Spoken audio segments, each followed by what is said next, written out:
एक कास का दिया हुआ है और दूसरा साइन का पूछ रहा है, तो हमें कास का पहले ज्ञात करना है। ठीक है, तो पहले हम लोग कास वाला लेकर चलेंगे। तो कास में दो गो अनुपात दिया है, तो तीसरा भुजा का मान पहले ज्ञात करेंगे। तो यहाँ लिखेंगे हल। हल में पहले हम लोग कास थीटा का मान लिख लेंगे। यहाँ लिखेंगे कॉस थीटा बराबर 1/3।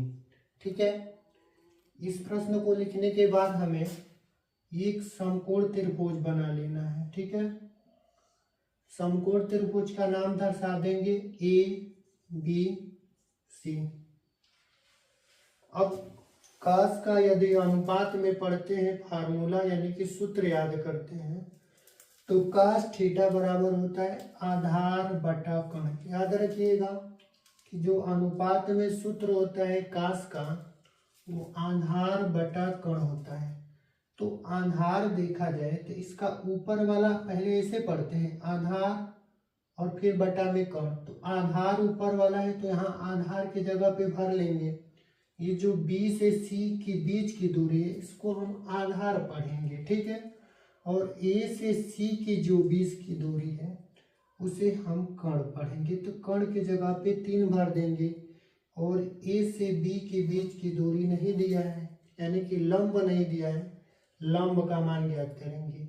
तो जब इस प्रश्न को हम हल कर लेंगे तो इस त्रिभुज के तीनों भुजाओं का मान ज्ञात हो जाएगा, और जब तीनों भुजाओं का मान ज्ञात हो जाएगा तो साइन का अनुपात हम वहाँ पे क्या करेंगे, इसी त्रिभुज में से उसका मान हम लोग भर देंगे।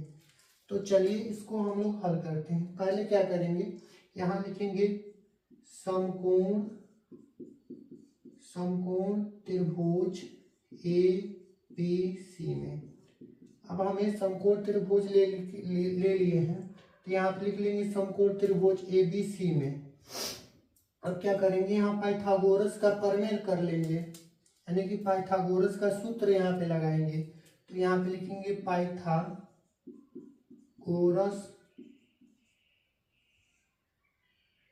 प्रमेय से।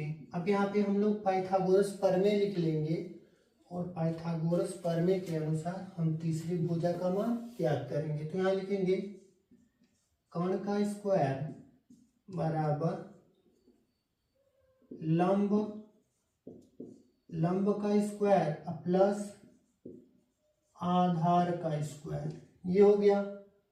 अब कण का मान दिया है 3, तो यहाँ पे 3 का स्क्वायर कर लेंगे बराबर लंब के जगह पे कुछ नहीं दिया है, मतलब यहाँ पे हम लोग लंब ही लिख लेंगे, लंब का स्क्वायर कर लेंगे, और प्लस आधार देखेंगे तो आधार का मान 1 दिया है तो 1 भरेंगे, और इस पे स्क्वायर है तो यहाँ स्क्वायर कर लेंगे। 3 का स्क्वायर करेंगे तो 3 गुणा 3 बराबर यहाँ 9 बनेगा। बराबर की जगह पे बराबर नीचे लिखेंगे, और यहाँ पे लंब है तो यहाँ लंब का स्क्वायर करके स्क्वायर लिख लेंगे, और बरा प्लस 1 का स्क्वायर 1 ही होगा। अब 1 को इधर ला देंगे तो 9 में से 1 को यहाँ पे घटा देंगे, प्लस में है, बराबर की इधर आएगा तो माइनस में हो जाएगा, और यहाँ पे लिखेंगे लंब का स्क्वायर।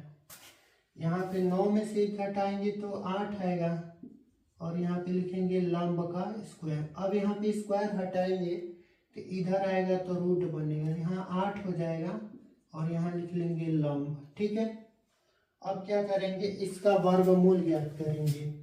तो 8 का कोई वर्गमूल नहीं होता है, तो यहाँ एक बार इसका फैक्टर ज्ञात कर लेंगे, गुणनखंड।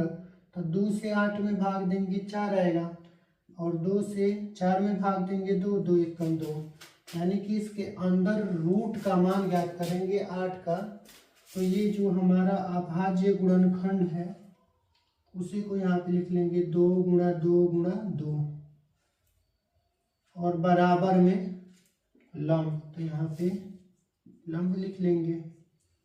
ठीक है, अब जिसका जोड़ा बनता है वो बाहर चला आता है, तो इसमें 2 का जोड़ा बनेगा तो बाहर आ जाएगा, और जिसका जोड़ा नहीं बनेगा वो अंदर रहेगा, और यहाँ पे लिख लेंगे लंब।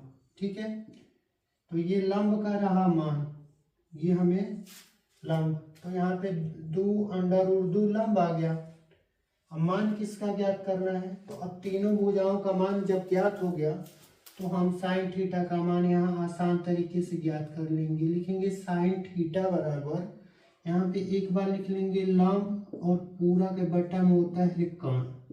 तो लंब के जगह पे कितना भरेंगे, तो लंब हमारा निकल के आया 2√2 और कर्ण कितना दिया है 3, यानी कि साइन थीटा का जो मान ज्ञात करना था वो कितना आ गया यहाँ पे 2√2/3। इस प्रश्न का यही जवाब है। ठीक है, तो यदि वीडियो पसंद आए तो अपने दोस्तों में शेयर करना मत भूलिएगा और चैनल को सब्सक्राइब करना मत भूलिएगा।